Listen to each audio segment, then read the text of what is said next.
one of the conversations that we just recently had was about how target archery can actually make you better as a bow hunter.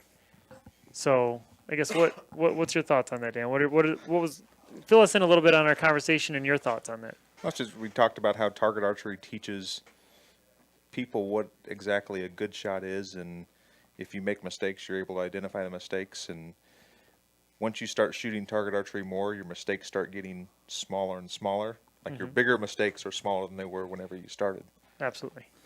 So I have to imagine that consistency, right? Because you're out more, shooting more. You're not just practicing months before the opener or anything like that.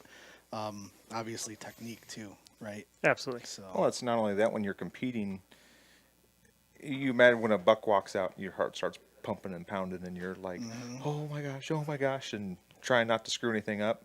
You're staying on the line at Vegas. We're shooting for $100,000, and we cannot miss. If you miss once, you're done.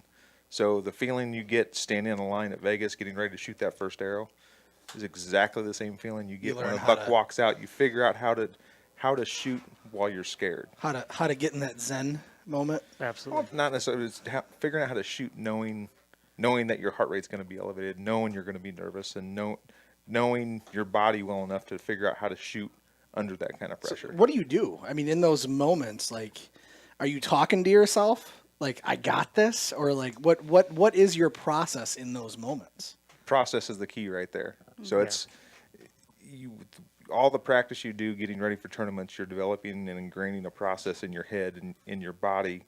And when you get to the point where you're really, really nervous and you're in a stressful situation, it's having that process to lean on, to have the confidence in yourself, knowing that if I follow this process, the result's going to be what I want it to be.